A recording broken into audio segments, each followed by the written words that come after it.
ನಮ್ಗೆ ಕೊಟ್ಟಿರೋಂತ ರೈಟ್ಸ್ ನೋಡಿ ಅಂಬೇಡ್ಕರ್ ಅವರು. ಸೊ ಅಂಬೇಡ್ಕರ್ಗೆ ಅವಾಗ ನಿಜವಾಗ್ಲೂ ನಾವೆಲ್ಲರೂ ಗೌರವ ಕೊಡೋ ತರ ಆಗತ್ತೆ. ಅದೇ ತರನೇ ಯಾರ್ಯಾರು ನಮ್ಮ ಈ ಒಂದು SOP ಮತ್ತು ರೈಟ್ ಟು ರಿಕಾಲ್ಗೆ ಸಿಗ್ನೇಚರ್ ಹಾಕಿದಿರೋ ಅವ್ರಿಗೆಲ್ಲರಿಗೂ ನಾನು ನನ್ನ ಹೃದಯಪೂರ್ವಕವಾಗಿ ಧನ್ಯವಾದ ಹೇಳ್ತೀನಿ. ಯಾಕೆಂದ್ರೆ ಎಲ್ಲ ಹೋಗ್ತಿದ್ದೀರಾ ಸರ್? ಇಲ್ಲೇ ಪೋಸ್ಟ್ ಆಫೀಸ್ಗೆ GP ಹೋಗ್ತಾ ಇದೀವಿ. ಏನಕ್ಕೆ ಸರ್? ಇದೇ ಲೆಟರ್ಗಳೆಲ್ಲ ಪೋಸ್ಟ್ ಮಾಡೋದಿಕ್ಕೆ. ಏನ್ ಲೆಟ್ರು ಸರ್? ಅದೇನೆ SOP ಮತ್ತು ರೈಟ್ ಟು ರಿಕಾಲ್ ಕಾನೂನು ಜಾರಿಗೆ ತರಬೇಕು ಅಂತ ಹೇಳಿ ಎಲ್ರಿಗೂ ಒಂದೊಂದು ರಿಜಿಸ್ಟರ್ ಪೋಸ್ಟ್ ಮಾಡ್ತಾ ಇದ್ದೀನಿ. ಮತ್ತೆ ಅದಕ್ಕೆ ರಿಪ್ಲೈ ಕೊಡಬೇಕು ಅಂತಾನು ನಾನು ಲೆಟರ್ ಬರ್ದಿದ್ದೀನಿ. ಮತ್ತೆ ಅದಕ್ಕೆ ಒಂದು ರಿಸಿಪ್ಟ್ ಕೊಡಬೇಕು ಅಂತ ಹೇಳಿ ಬರ್ದಿದ್ದೀನಿ. ಸೊ ಅದಕ್ಕೇನೆ ಇಲ್ಲಿ GPO ಪೋಸ್ಟ್ ಆಫೀಸಿಗೆ ಬಂದಿದ್ದೀವಿ. ನೋಡಿ ಇಲ್ಲೇ ಇದ್ದಾರೆ ಅಂಬೇಡ್ಕರ್ ಅವರು. ಸೊ ಅವ್ರದ್ದು ಒಂದು ಕೊಟ್ಟಿರೋಂತ ಒಂದು ಸಂವಿಧಾನದ ಮೂಲಕ ಆರ್ಟಿಕಲ್ 19 ಇಂದ ಹಿಡಿದು 22 ವರೆಗೂ ನಮಗೆ ಬೇಕಾಗಿರುವಂತಹ ಸಮಾಜ ನಿರ್ಮಾಣ ಮಾಡುವಂತ ಒಂದು ಪವರ್ ಇದೇ ಸಂವಿಧಾನದಲ್ಲಿ ಕೊಟ್ಟಿದ್ದಾರೆ. ಸೊ ಆ ಪವರ್ ಮೂಲಕನೇ ನಾನು ಎಲ್ರಿಗೂ ರಿಜಿಸ್ಟರ್ ಪೋಸ್ಟ್ ಕಳಿಸ್ತಾ ಇದ್ದೀನಿ. ಇದು honourable president of India Draupadi Murmu G ಅವರಿಗೆ ಕಳಿಸ್ತಾ ಇದ್ದೀವಿ. ಅದಾದ್ಮೇಲೆ honourable speaker of the Lok Sabha Om Birla G ಅವರಿಗೆ ಕಳಿಸ್ತಾ ಇದ್ದೀವಿ. ನೋಡಿ ಇದೆಲ್ಲ ರಿಜಿಸ್ಟರ್ ಪೋಸ್ಟ್, ಇದು ಅಕ್ನಾಲೇಜ್ಮೆಂಟ್ ನನಗೆ ರಿಟರ್ನ್ ಬರುತ್ತೆ. ಮತ್ತೆ honourable union home minister Amit Shah G ಅವರಿಗೆ ಕಳಿಸ್ತಾ ಇದ್ದೀವಿ. ಮತ್ತೆ honourable vice president of India Jagdeep ಅವರಿಗೆ ಕಳಿಸ್ತಾ ಇದ್ದೀವಿ. ಮತ್ತೆ ಇದು ನರೇಂದ್ರ ಮೋದಿ ಜಿ ಅವರಿಗೆ ಪ್ರೈಮ್ ಮಿನಿಸ್ಟರ್ಗೆ ಕಳಿಸ್ತಾ ಇದ್ದೀವಿ. ಮತ್ತೆ ಇದು ಚೀಫ್ ಜಸ್ಟಿಸ್ ಆಫ್ ಇಂಡಿಯಾ ಅಂದ್ರೆ ನ್ಯಾಯಾಧೀಶರು, ಸುಪ್ರೀಂ ಕೋರ್ಟ್ ನ್ಯಾಯಾಧೀಶರಿಗೆ. ಮತ್ತೆ ಇದು chief minister of Karnataka Siddaramaiah ಅವರಿಗೆ ಕಳಿಸ್ತಾ ಇದ್ದೀವಿ. ಯಾಕಂದ್ರೆ ಕರ್ನಾಟಕದಲ್ಲೂ ನಮ್ಗೆ ಇದು ಬರಲೇಬೇಕು. ಮತ್ತೆ chief electronic commissioner of India ಅದು ಅವ್ರಿಗೂ ಅಂದ್ರೆ ನಮ್ಮ ಭಾರತ ದೇಶದ ಉನ್ನತ ಯಾರು ಎಲೆಕ್ಷನ್ ಕಮಿಷನರ್ ಇದ್ದಾರೆ ಅವ್ರಿಗೂ ಕಳಿಸ್ತಾ ಇದ್ದೀವಿ.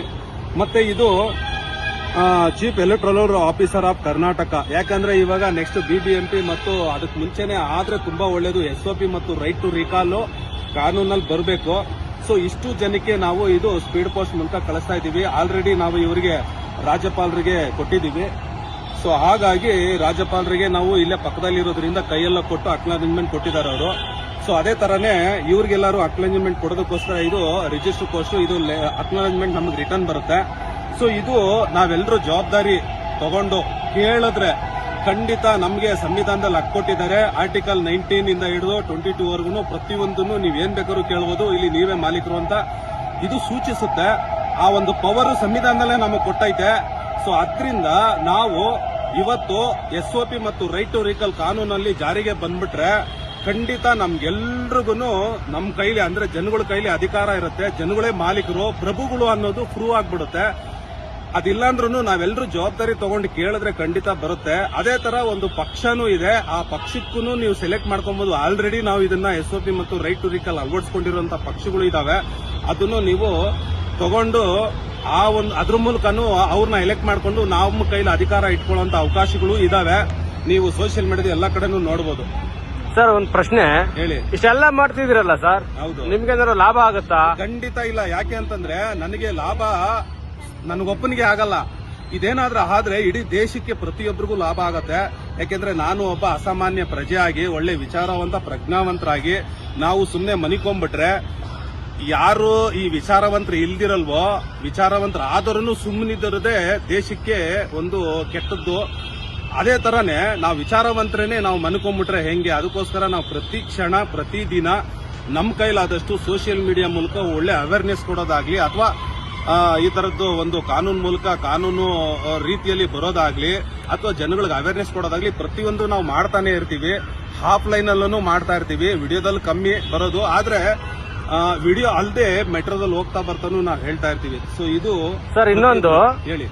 ನೀವು ಹೇಳಿದ್ರಿ ನಾವು ಬರ್ದಿರೋದನ್ನೆಲ್ಲ ಸಂವಿಧಾನದಲ್ಲಿ ಕೊಟ್ಟಿದ್ದಾರೆ, ನಮ್ಗೆ ಪ್ರಶ್ನೆ ಮಾಡಕ್ಕೆ ಕೇಳಬಹುದು ನಾವು ಅಂತ. ಹೌದು. ಸೊ ಆದ್ರೆ ನಾವು ಆಯ್ಕೆ ಮಾಡಿರ್ತಕ್ಕಂಥ ನಮ್ಮ ಮಾತು ಕೇಳ್ತಾರೆ ಅನ್ನೋ ಒಂದು ನಂಬಿಕೆ ನಿಮ್ಗೆ ಇದೆಯಾ ಸರ್?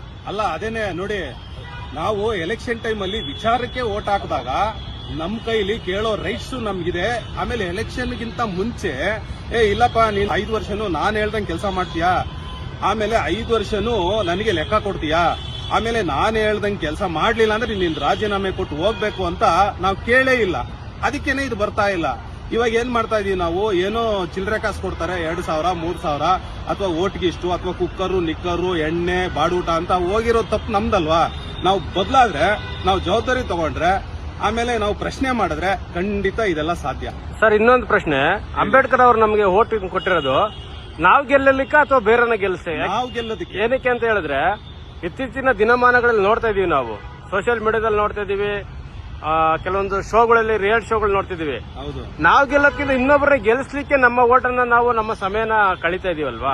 ನಿಜ ನೋಡಿ. ಇದಕ್ಕೆ ನೀವೇನ್ ಹೇಳ್ತೀರಿ? ಡೈರೆಕ್ಟ್ ಆಗಿ ಹೇಳ್ಬಿಡ್ತೀನಿ, ಬಿಗ್ ಬಾಸ್ ನೋಡೋದಿಕ್ಕೆ ಕಣ್ಣಲ್ಲಿ ನೀರು ಬಿಟ್ಕೊಂಡು ಇವರೇ ಗೆಲ್ಬೇಕು ಅಂತ ರ್ಯಾಲಿಗಳು ಮಾಡಿದ್ದಾರೆ, ಹೋರಾಟಗಳು ಮಾಡಿದ್ದಾರೆ. ಇನ್ನೊಬ್ರು ಕಂಟೆಸ್ಟೆಂಟ್ ದುಡ್ಡು ಕೊಟ್ಬಿಟ್ಟು ಎಲ್ಲರ ಹತ್ರನೂ ಓಟ್ ಹಾಕಿಸ್ತಾ ಇದ್ದಾರೆ ಅಂತ ಪ್ರೊಟೆಸ್ಟ್ ಮಾಡ್ತಾ ಇದ್ದಾರೆ.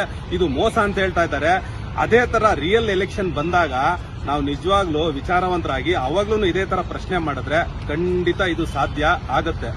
ಅದಕ್ಕೋಸ್ಕರ ನಾವೆಲ್ಲರೂ ಎಚ್ಚೆತ್ಕೊಂಡು ವಿಚಾರವಂತರಾಗಿ ಪ್ರಜ್ಞಾವಂತರಾದ್ರೆ ಖಂಡಿತ ಇದು ಹಾಗೆ ಆಗತ್ತೆ. ಅದು ಅಲ್ಲಿ ಧ್ವನಿ ಎತ್ತಿ, ಅಲ್ಲಿ ಜವಾಬ್ದಾರಿ ತಗೊಂಡು, ಅಲ್ಲಿ ಪ್ರಶ್ನೆ ಮಾಡಿದ್ರೆ ಇದೆಲ್ಲ ಸಾಧ್ಯ ಅನ್ನೋದಕ್ಕೆ ಇದು ಒಂದು ಎಕ್ಸಾಂಪಲ್. Thank you sir. ಅಂದ್ರೆ ನೀವು ಹೇಳ್ತಿರೋದು ಇಲ್ಲಿ ಸೋಷಿಯಲ್ ಮೀಡಿಯಾದಲ್ಲಿ ಪ್ರಶ್ನೆ ಮಾಡೋರು ನೀವು ನಿಮ್ಮ ಜೀವನದ ಅಭಿವೃದ್ಧಿಗೆ ನೀವು ಪ್ರಶ್ನೆ ಮಾಡಿದ್ರೆ ಸರಿಯಾಗುತ್ತೆ. 100% ನೀವು ಅವಾಗ ನಿಜವಾದ ಕೋಟ್ಯಾಧೀಶ್ವರ್ ಯಾರು ಅನ್ನೋದು ನಿಮ್ಗೆ ಅರ್ಥ ಆಗತ್ತೆ. Okay okay. ಸೊ ಅವಾಗ ಒಳ್ಳೆ ಸ್ಕೂಲ್ ಬರುತ್ತೆ, ಹಾಸ್ಪಿಟಲ್ ಬರುತ್ತೆ, ಒಳ್ಳೆ ಇನ್ಫ್ರಾಸ್ಟ್ರಕ್ಚರ್ ಬರುತ್ತೆ, ಒಳ್ಳೆ ವ್ಯವಸ್ಥೆ ಬರುತ್ತೆ. ಆಮೇಲೆ 5 ವರ್ಷನೂ ಬೈಕಂಡು ತಿರ್ಗಾಳೋ ಅವಶ್ಯಕತೆ ಇರಲ್ಲ, ಕಸ ಎಲ್ಲಂದ್ರಲ್ಲೇ ಬಿಸಾಕೋ ಅವಶ್ಯಕತೆ ಇರಲ್ಲ, ಗುಂಡಿಗಳಿರಲ್ಲ. ಆಮೇಲೆ ಒಳ್ಳೆ ವ್ಯವಸ್ಥೆ ಬಂದಿರೋದ್ರಿಂದ MLA ನಾವ್ ಹೇಳ್ದಂಗೆ ಕೆಲಸ ಮಾಡೋ ಕಾರ್ಮಿಕ ಅಂತ ನಿಮ್ಗೆ ಅರ್ಥ ಆಗತ್ತ. ಅವಾಗ ಅಯ್ಯೋ ನಾವ್ ಇಷ್ಟ ದಿನ ಎಂತ ಮೂರ್ಖತನದಿಂದ ಬದುಕಿದ್ವಿ, ಒಂಥರ ಗುಲಾಮೀಕರಣದಿಂದಾನೇ ಬದುಕಿದ್ವಿ ಅನ್ನೋದು ನಿಮ್ಗೆ ಅವಾಗ ಅರ್ಥ ಆಗತ್ತೆ. ಸೊ ನೀವ್ ಹೇಳದ್ ನೋಡಿ, ರಿಯಾಲಿಟಿ ಶೋ ನಲ್ಲಿ ಇರ್ತಕ್ಕಂಥ ಹೀರೋಗಿಂತ ರಿಯಲ್ ಹೀರೋ ನೀವಾಗ್ಬಿಡ್ತೀರಾ ಅವಾಗ 100% ಅಂತ. ಖಂಡಿತ. Okay sir, thank you. ನಿಮ್ ಕೆಲಸಕ್ಕೆ ನಮ್ದು ಸಪೋರ್ಟ್ ಇರುತ್ತೆ ಖಂಡಿತ.